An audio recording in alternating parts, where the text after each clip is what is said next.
À 60 ans, le travail, c'est plus forcément la santé. Je ne suis jamais malade, moi, j'ai pas les moyens. Des enfants, non merci. Ça coûte trop cher et je pourrais plus travailler. Des médicaments. Il faut un prix pour les étudiants ? Un toit sur la tête, ça serait pas du luxe.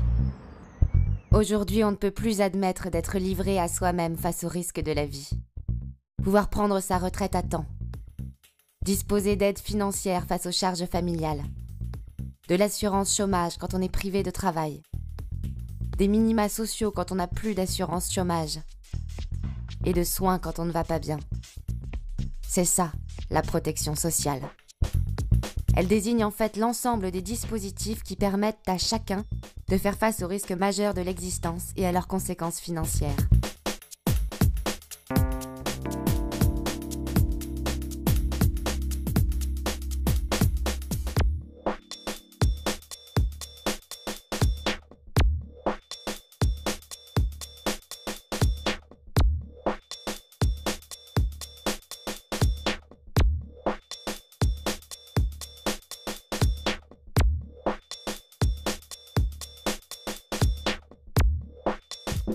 Ces dispositifs sont basés sur la solidarité entre salariés et retraités, entre malades et bien portants, entre avec et sans emploi, entre avec ou sans charge de famille. Bref, à un moment donné, entre ceux qui sont exposés à ces risques et ceux qui n'y sont pas, ou pas encore exposés.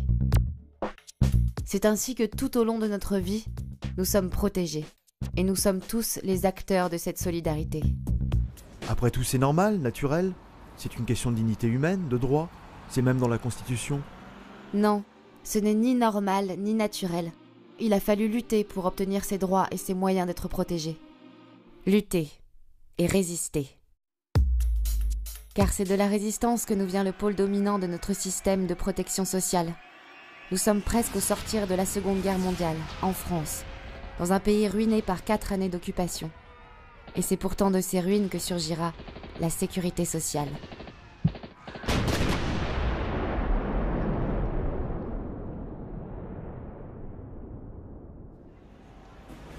Qu'est-ce qui change exactement ? Le programme du Conseil national de la résistance propose alors un plan complet visant à assurer à tous les citoyens des moyens d'existence, dans tous les cas où ils sont incapables de se les procurer par le travail. Il prévoit également une retraite permettant aux vieux travailleurs de finir dignement leurs jours. Ah ben c'est pas trop tôt. C'est ça le grand changement. Un système de couverture sociale qui va s'étendre à l'ensemble de la population, basé sur une vraie solidarité collective et géré avec la participation des salariés.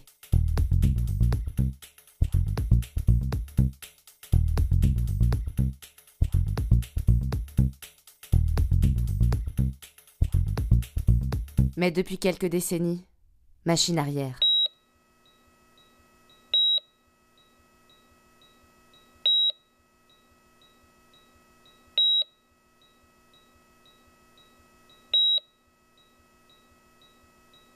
Alors évidemment, une question s'impose.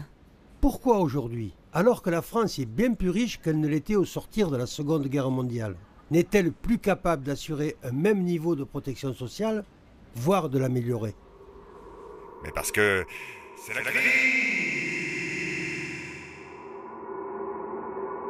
La crise est plus souvent un alibi qu'une cause. Hier comme aujourd'hui, les voix des détenteurs des pouvoirs économiques et financiers n'ont jamais manqué pour décrier les avancées sociales, agiter les menaces qu'elles représenteraient sur notre économie, et surtout sur leurs profits. Pourtant, ce qui était dénoncé hier comme impossible, irresponsable et dangereux, a non seulement pu être mis en place par un rapport de force, mais a constitué une source de richesse pour l'ensemble de la société. Car si la protection sociale est le meilleur rempart à la peur des lendemains, elle est aussi un moyen de réduire les inégalités et de garantir la cohésion sociale. Chacun contribue selon ses moyens et reçoit suivant ses besoins. Et comme elle assure le maintien du pouvoir d'achat de chacun face aux aléas de la vie, elle participe également à la croissance économique. Au final, la protection sociale est donc tout autant nécessaire à la bonne santé de l'individu qu'à celle du pays. Alors pourquoi ces discours qui assimilent les cotisations sociales à un coût ou à une charge pour les entreprises ? En fait, les cotisations sociales ne pèsent pas tant sur la compétitivité des entreprises que sur le niveau de leurs profits, ce qui n'est pas tout à fait la même chose. N'oublions pas que l'ensemble des cotisations consacrées à la sécurité sociale est le fruit du travail. Ah bon, et les charges patronales alors?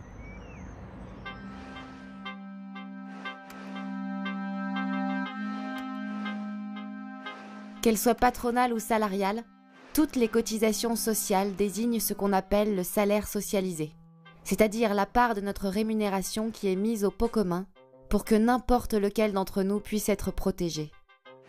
Le problème aujourd'hui, c'est la baisse de cette contribution. En cause le chômage qui fait diminuer le nombre des cotisants, les bas salaires et les exonérations de cotisations patronales. Pour compenser cette baisse des recettes, les impôts sur les ménages prennent le relais et payent à la place des entreprises. Faute de quoi, les prestations sociales disparaissent. Dans l'un ou l'autre cas, le pouvoir d'achat des ménages diminue. Et là, pour eux, c'est vraiment la crise.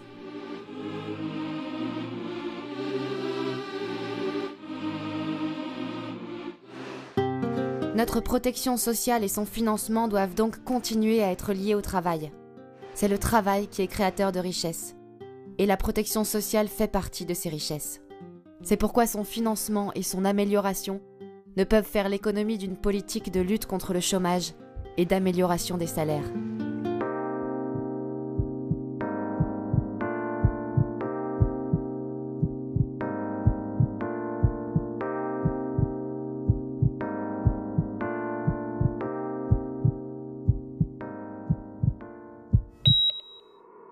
On peut pas, c'est la crise. Non seulement on peut, mais face à cette crise, la protection sociale fait partie des solutions. L'améliorer, c'est redonner de la dignité humaine, mais c'est aussi faire avancer d'un même pas le progrès économique et social. C'est un choix de société, une question de rapport de force pour une meilleure répartition des richesses. La protection sociale, c'est notre argent. C'est un investissement pour notre avenir. Et notre avenir, c'est à nous d'en décider.